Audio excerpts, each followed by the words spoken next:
So we often talk about revival as this big event, but Psalm 85 describes it as a relationship. It's about restoring joy. If your joy has leaked out a little bit, then let's ask God to refill it today.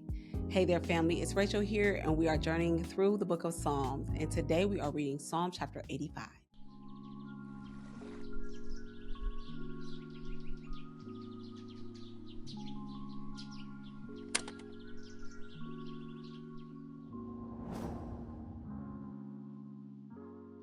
So Psalm 85 reflects a community seeking revival after experiencing restoration from exile or national hardship. This psalm speaks of God's past forgiveness and asks for renewed favor, full of poetic imagery around his steadfast love, faithfulness, righteousness, and peace. Let's read Psalm 85 together right now. Lord, you have poured out blessings on your land. You restored the fortunes of Israel. You forgave the guilt of your people. Yes, you covered all their sins. You held back your fury. You kept back your blazing anger.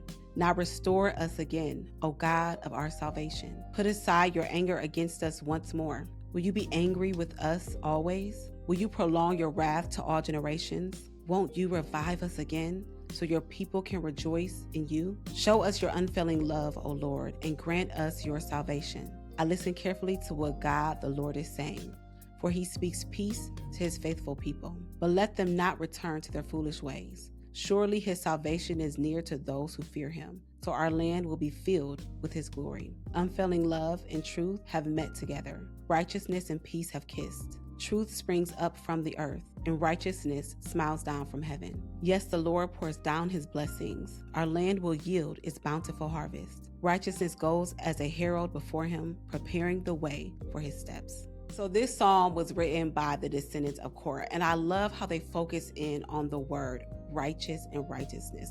Let's take a look at verses 11 through 13. Truth springs up from the earth, and righteousness smiles down from heaven.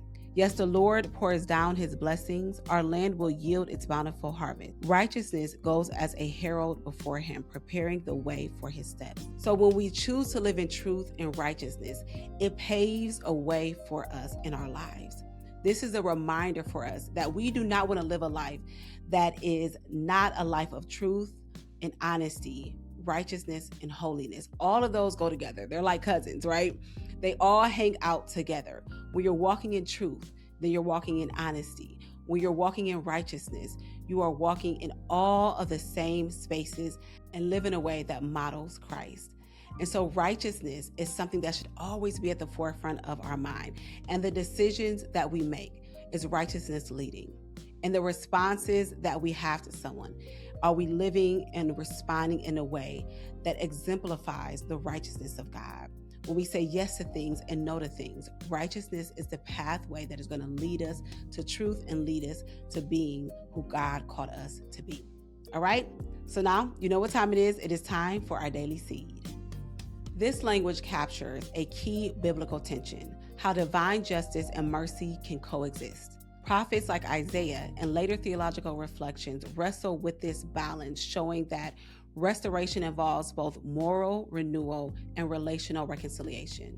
This psalm situates revival not merely as emotional renewal, but as a covenant realignment. Psalm 85 teaches us that spiritual renewal in Scripture is grounded in remembering past grace while seeking present transformation. So let me ask you this question. How can you experience revival in your own life today after what you've learned in this psalm? Let's talk about it right in the comments. Listen, I know your days are nonstop, and sometimes your faith just feels tested. You want a real relationship with God, but you need a space where you can actually ask questions and get those answers that you've been pursuing. Well, inside our Deeper Roots community, we provide the tools like context checks, exclusive podcasts, short audio teachings, resources to help you stay consistent even when life is kind of chaotic. So it's time for you to go from just reading the word to truly living it. Join me at wordandseed.com/community and get rooted. Now, as a reminder, after watching this video, I want you to grab your Summer in the Psalms journal, spend about 15 or 20 minutes reading the text in the journal again, then listen to it in the YouVersion Bible plan, and then write it out in your own writing. Do all of this in a different translation. This process is going to help it to stick as you meditate on what you have been reading and studying today. And as a reminder, time with God is time you will never regret spending. I will see you in Psalm 86.